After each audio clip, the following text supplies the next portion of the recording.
Hi friends, നമ്മൾ group D റെയിൽവേയുടെ group D പരീക്ഷയുമായി ബന്ധപ്പെട്ട് മുൻവർഷ ചോദ്യങ്ങൾ സോൾവ് ചെയ്ത് തുടങ്ങുകയാണ്. ഇത് നമ്മുടെ ആദ്യത്തെ വീഡിയോ ആണ്.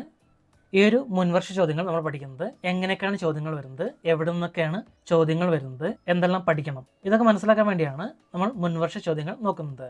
ഇത് 2018 നടന്ന പരീക്ഷയുടെ ക്വസ്റ്റ്യൻ പേപ്പറാണ്. ഗ്രൂപ്പ് ടിക്ക് മലയാളം മീഡിയത്തിൽ നടന്ന ഒരു പരീക്ഷയുടെ ചോദ്യപേപ്പറാണിത്. അപ്പം അതിനു മുമ്പ് പലർക്കും പല സംശയങ്ങളുണ്ട്. ഈ ഗ്രൂപ്പ് ടി പരീക്ഷ മലയാളത്തിൽ നമുക്ക് എഴുതാൻ കഴിയുമോ എന്നാണ് ആദ്യത്തെ സംശയം.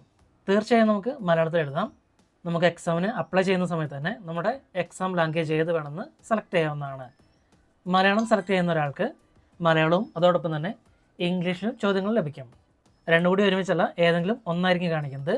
അത് ലാംഗ്വേജ് മാറ്റാനുള്ള ഓപ്ഷൻ ഉപയോഗിച്ച് ഇംഗ്ലീഷ് അല്ലെങ്കിൽ മലയാളമാക്കി നമുക്ക് സെലക്ട് ചെയ്യാൻ കഴിയും. പിന്നെ മലയാളം ചോദ്യങ്ങൾ നമുക്ക് വായിച്ചാൽ മനസ്സിലാവുമോ എന്നൊരു ചോദ്യം വരാറുണ്ട്. കാരണം ഇത് ഇംഗ്ലീഷിലാണ് ചോദ്യങ്ങൾ തയ്യാറാക്കുന്നത്, എന്നിട്ടത് മലയാളത്തിലേക്ക് കൺവേർട്ട് ചെയ്ത രീതിയിലാണ് ചോദ്യങ്ങൾ നമുക്ക് ലഭിക്കുക. അപ്പോൾ അതിൻ്റെ ഒരു വായിച്ചാൽ മനസ്സിലാവാത്തൊരു പ്രശ്നം ചില ചോദ്യങ്ങൾക്ക് കാണാവുന്നതാണ്. അപ്പോൾ അങ്ങനെ വരുന്ന സമയത്ത് നമുക്ക് ലാംഗ്വേജ് മാറ്റി ഇംഗ്ലീഷാക്കി ചോദ്യങ്ങൾ വായിച്ച് മനസ്സിലാക്കാവുന്നതാണ്. അതുപോലെ തന്നെ മലയാളമല്ലാതെ ഇന്ത്യയിലെ ഏതൊരു ഭാഷയിലും ചോദ്യങ്ങൾ നമുക്ക് ലഭിക്കുന്നതായിരിക്കും. നമ്മൾ പരീക്ഷ അപ്ലൈ ചെയ്യുന്ന സമയത്ത് സെലക്ട് ചെയ്താൽ മാത്രം മതി. അപ്പോൾ ഇത് മുൻപ് നടന്ന മലയാളം മീഡിയത്തിൽ നടന്നൊരു ചോദ്യപേപ്പറാണ്. നമുക്കിത് നോക്കാം. ഇതിലെ GK, സയൻസ്, കറണ്ട് അഫയേഴ്സ് ഈ ഭാഗങ്ങളാണ് നമ്മൾ ഈ ഒരു വീഡിയോയിൽ നോക്കുന്നത്. മെൻ്റൽ എബിലിറ്റി, മാത്സ് ഈ ഭാഗത്ത് വരുന്ന ചോദ്യങ്ങളും ഇതിൽ വരുന്നുണ്ട്. എല്ലാ ചോദ്യങ്ങളും പ്രധാനപ്പെട്ടതാണ്. ഈ ചോദ്യങ്ങളെല്ലാം നമ്മൾ മനസ്സിലാക്കിയിരിക്കണം. എവിടെ നിന്നാണ് വരുന്നത്, എങ്ങനെയൊക്കെയാണ് വരുന്നതെന്ന് മനസ്സിലാക്കിയിരിക്കണം. അതുപോലെ ചോദ്യങ്ങളും അവയുടെ ഉത്തരങ്ങളും നോക്കാം. 2017 നേപ്പാളിലെ ഇന്ത്യൻ സ്ഥാനപതി ആയി നിയമിക്കപ്പെട്ടത് ആര്? കറണ്ട് അഫയേഴ്സ് വിഭാഗത്തിലൊരു ചോദ്യമായിരുന്നു. മഞ്ജീവ് സിംഗ് പുരിയായിരുന്നു അതിൻ്റെ ആൻസർ. ഇപ്പോഴത് നവീൻ ശ്രീവാസ്തവയാണ്. ഇപ്പോഴത്തെ നേപ്പാളിലെ ഇന്ത്യൻ സ്ഥാനപതിയാണ്, അംബാസഡറാണ് നവീൻ ശ്രീവാസ്തവ. ഡാഷ് പരീക്ഷണങ്ങളാണ് ഒരു തലമുറയിൽ നിന്ന് അടുത്തതിലേക്ക് പാരമ്പര്യ പ്രത്യേകതകൾ കൈമാറപ്പെടുന്നത് സംബന്ധിച്ച് നമുക്ക് അറിവ് നൽകുന്നത്? മാൻഡലിൻ്റെ പരീക്ഷണങ്ങളാണ് ഒരു തലമുറയിൽ നിന്ന് അടുത്തതിലേക്ക് പാരമ്പര്യ പ്രത്യേകതകൾ കൈമാറപ്പെടുന്നത് സംബന്ധിച്ച് നമുക്ക് അറിവ് നൽകുന്നത്. ഇങ്ങനത്തെ സയൻസ് ഭാഗത്തു നിന്നുള്ള ചോദ്യങ്ങളെല്ലാം നോക്കുമ്പോൾ നമുക്ക് മനസ്സിലാവുന്നതെല്ലാം NCERT അതുപോലെ തന്നെ SCERT ടെക്സ്റ്റ് ബുക്കിൽ നിന്നുള്ള ചോദ്യങ്ങളാണ് എന്നാണ്. പ്രവൃത്തി ചെയ്യുന്നതിന് 3 കാര്യം അത്യാവശ്യമാണ്. താഴെ പറയുന്നത് ഏതാണ് അത്യാവശ്യമല്ലാത്തത്? ബലം വസ്തുവിൻ്റെ എതിർദിശയിലായിരിക്കും, അത് അത്യാവശ്യമല്ല. ഒരു പ്രയുക്ത ബലം ഉണ്ടായിരിക്കണം. ബലത്തിന് സ്ഥാനഭ്രംശത്തിൽ ഒരു കമ്പോണൻറ്റ് ഉണ്ടായിരിക്കണം. സ്ഥാനഭ്രംശം ഉണ്ടായിരിക്കണം. ഇതെല്ലാം പ്രവൃത്തി ചെയ്യുന്നതിന് അത്യാവശ്യമാണ്. 1 kg × 1 m/s ⁻² ആണ് ഡാഷ്, ഒരു ന്യൂട്ടൺ. ഇനി പറയുന്ന മൂലകങ്ങളിൽ ഏതാണ് പ്രകൃതിയിൽ സ്വതന്ത്രമായ മൂലകമായി ഒരിക്കലും കണ്ടുകിട്ടാത്തത്? സോഡിയം. ഈ തന്നിരിക്കുന്നതിൽ പ്രകൃതിയിൽ സ്വതന്ത്രമായ അവസ്ഥയിൽ കാണപ്പെടാത്ത ഒരു മൂലകമാണ് സോഡിയം. പ്ലാറ്റിനം, വെള്ളി, സ്വർണം ഇതെല്ലാം പ്രകൃതിയിൽ സ്വതന്ത്രമായ അവസ്ഥയിൽ കാണാൻ സാധിക്കും. സസ്യജാലങ്ങളിൽ നിന്നുള്ള വസ്തുക്കൾ, സസ്യജാലം, ജീവിക്കുന്നതിൽ നിന്നുള്ള മാലിന്യങ്ങൾ എന്നിവ എന്തായി അറിയപ്പെടുന്നു? ബയോമാസ്. ബയോമാസ് എന്നാൽ സസ്യജാലങ്ങളിൽ നിന്നുള്ള വസ്തുക്കൾ, സസ്യജാലം, ജീവിക്കുന്നതിൽ നിന്നുള്ള മാലിന്യങ്ങൾ എന്നിവയാണ്. 2018 ജനുവരി 10 പുതിയ ISRO ചെയർമാനായി നിയമിക്കപ്പെട്ടത് ഇനി പറയുന്നവരിൽ ആരാണ്? Doctor K. ശിവൻ. ഇപ്പോഴത്തെ ISRO ചെയർമാൻ V. നാരായണനാണ്. ഇപ്പോഴത്തെ ISROയുടെ ചെയർമാനാണ് V. നാരായണൻ. ഇന്ത്യൻ ഭരണഘടന അനുസരിച്ച് അറ്റോർണി ജനറലിൻ്റെ കാലാവധി എത്രയാണ്? നിശ്ചിതമല്ല. ഇന്ത്യൻ ഭരണഘടന അനുസരിച്ച് അറ്റോർണി ജനറലിൻ്റെ കാലാവധി നിശ്ചിതമല്ല. 2018 ജനുവരിയിൽ ഗേലോ ഇന്ത്യയുടെ മുദ്ര പ്രകാശനം ചെയ്തത് ആരാണ്? കേണൽ രാജ്യവർദ്ധൻ സിംഗ് റാത്തോഡ്. ഗുരുത്വാകർഷണത്തിൻ്റെ ഫലമല്ലാത്ത പ്രതിഭാസം ഇവയിൽ ഏതാണ്? മഴയും മഞ്ഞുവീഴ്ചയും. മഴയും മഞ്ഞുവീഴ്ചയും ഗുരുത്വാകർഷണത്തിൻ്റെ ഫലമല്ലാത്ത പ്രതിഭാസങ്ങളാണ്. ഗ്രഹങ്ങൾക്ക് ചുറ്റിലുമുള്ള ഉപഗ്രഹങ്ങളുടെ ചലനം, സമുദ്രത്തിലെ തിരമാലകൾ ഇതെല്ലാം ഗുരുത്വാകർഷണത്തിൻ്റെ ഫലമായുള്ള പ്രതിഭാസങ്ങളാണ്. ആദ്യത്തെ ആംഗ്ലോ മറാഠ യുദ്ധത്തിന് അന്ത്യം കുറിച്ചുകൊണ്ട് സൽബായ് ഉടമ്പടി ഒപ്പുവെച്ചത് ഡാഷിലാണ്. മെയ് 1782. ആദ്യത്തെ ആംഗ്ലോ മറാത്ത യുദ്ധത്തിന് അന്ത്യം കുറിച്ചുകൊണ്ട് സൽബായ് ഉടമ്പടി ഒപ്പുവെച്ചത് 1782 മെയ് മാസത്തിലാണ്. Nandankanan zoological park ഡാഷിലാണ്? ഒഡീഷയിൽ. Nandankanan zoological park ഒഡീഷയിലാണ്. ചുവടെ പറയുന്ന തരംഗങ്ങളിൽ കംപ്രഷനും റെയർഫാക്ഷനും അടങ്ങിയിട്ടുള്ളത് ഏതിൽ? ലംബ തരംഗങ്ങളിൽ. കംപ്രഷനും റെയർഫാക്ഷനും അടങ്ങിയിട്ടുള്ളത് ലംബ തരംഗങ്ങളിലാണ്. ആധുനിക ആവർത്തന പട്ടികയിൽ ഡാഷ് അടങ്ങുന്നു? 18 ഗ്രൂപ്പുകൾ. ആധുനിക ആവർത്തന പട്ടികയിൽ 18 ഗ്രൂപ്പുകൾ അടങ്ങുന്നു. ഈ കൂട്ടത്തിൽ ചേരാത്തത് റൊട്ടി, അരി, ഗോതമ്പ്, ധാന്യം. റൊട്ടിയാണ് ചേരാത്തത്.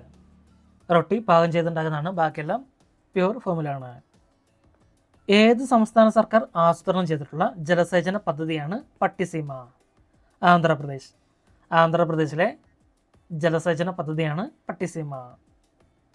നേട്രിയം എന്തിൻ്റെ ലാറ്റിൻ നാമമാണ്? സോഡിയം. സോഡിയത്തിൻ്റെ ലാറ്റിൻ നാമമാണ് നേട്രിയം. 15ാം ധനകാര്യ കമ്മീഷൻ്റെ ചെയർമാൻ ആരാണ്? NK സിംഗ്. 15ാം ധനകാര്യ കമ്മീഷൻ്റെ ചെയർമാനാണ് NK സിംഗ്. 16ാമത് ഡോക്ടർ അരവിന്ദ് പനഗരിയ. ഇപ്പോഴത്തെ 16 ഡോക്ടർ അരവിന്ദ് പനഗരിയ. എന്നാണ് ഇന്ത്യ ദശാംശ നാണയ സമ്പ്രദായത്തിലേക്ക് മാറിയത്? ഏപ്രിൽ 1957. 1957 ഏപ്രിൽ മാസത്തിലാണ് ഇന്ത്യ ദശാംശ നാണയ സമ്പ്രദായത്തിലേക്ക് മാറിയത്. ഏത് വർഷമാണ് ഓൾ ഇന്ത്യ റേഡിയോ സ്ഥാപിക്കപ്പെട്ടത്? 1936. 1936 ഓൾ ഇന്ത്യ റേഡിയോ സ്ഥാപിക്കപ്പെട്ടത്. 2018 ഓഗസ്റ്റ് പ്രകാരം നവീൻ പട്നായിക് ഏത് സംസ്ഥാനത്തെ മുഖ്യമന്ത്രിയാണ്? ഒഡീഷ. ഒഡീഷയിലെ ഇപ്പോഴത്തെ മുഖ്യമന്ത്രി മോഹൻ ചരൺ മാജിയാണ്. മോഹൻ ചരൺ മാജിയാണ് ഒഡീഷയുടെ ഇപ്പോഴത്തെ മുഖ്യമന്ത്രി.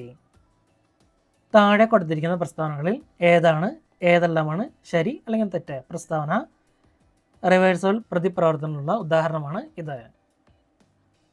തെർമൽ ഡീകമ്പോസിഷൻ്റെ ഉദാഹരണമാണ് ഇത്. ഇതിൽ എ മാത്രമാണ് ശരി.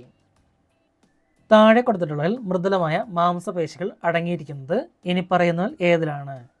1ലും 2ലും. ദഹനനാളം, ധമനികൾ. മൃദുലമായ മാംസപേശികൾ അടങ്ങിയിരിക്കുന്നത് ദഹനനാളത്തിലും ധമനികളിലും ആണ്. ഇന്ത്യയുടെ പെൻഷൻ ഫണ്ട് നിയന്ത്രണ വികസന അതോറിറ്റി PFRDA 2018 ജനുവരിയിൽ പ്രഖ്യാപിച്ച പ്രകാരം അടൽ പെൻഷൻ യോജന APYയിലെ വരിക്കാരുടെ എണ്ണം എത്രയാണ്? 80 ലക്ഷം. ഇപ്പോഴത് 7.15 കോടിയായിട്ടുണ്ട്. 7.15 കോടി വരിക്കാർ APYക്കുണ്ട്. അടൽ പെൻഷൻ യോജന. മാളിൽ ഒരാൾ 50 ന്യൂട്ടൺ ബലം പ്രയോഗിച്ച് 30 മീറ്റർ ദൂരത്തേക്ക് ഒരു ട്രോളി നീക്കുമ്പോൾ ചെയ്യുന്ന പ്രവൃത്തി എത്ര? 1500 ജൂൾ.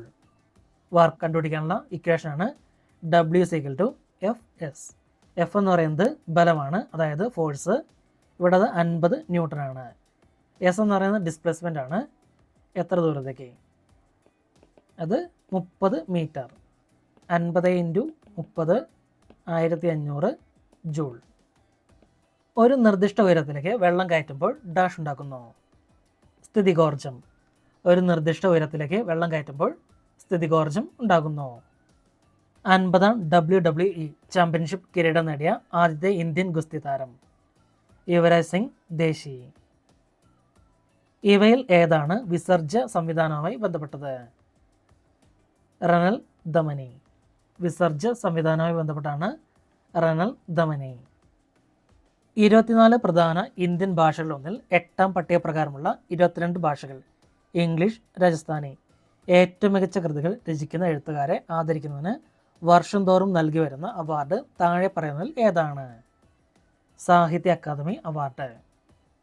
ഭരണഘടനയുടെ 8ാം പട്ടികപ്രകാരമുള്ള 22 ഭാഷകളും കൂടാതെ ഇംഗ്ലീഷും രാജസ്ഥാനിയും അടങ്ങിയ 24 പ്രധാന ഇന്ത്യൻ ഭാഷകളിലെ ഏറ്റവും മികച്ച കൃതികൾ രചിക്കുന്ന എഴുത്തുകാരെ ആദരിക്കുന്നതിന് വർഷം തോറും നൽകി വരുന്ന അവാർഡാണ് സാഹിത്യ അക്കാദമി അവാർഡ്.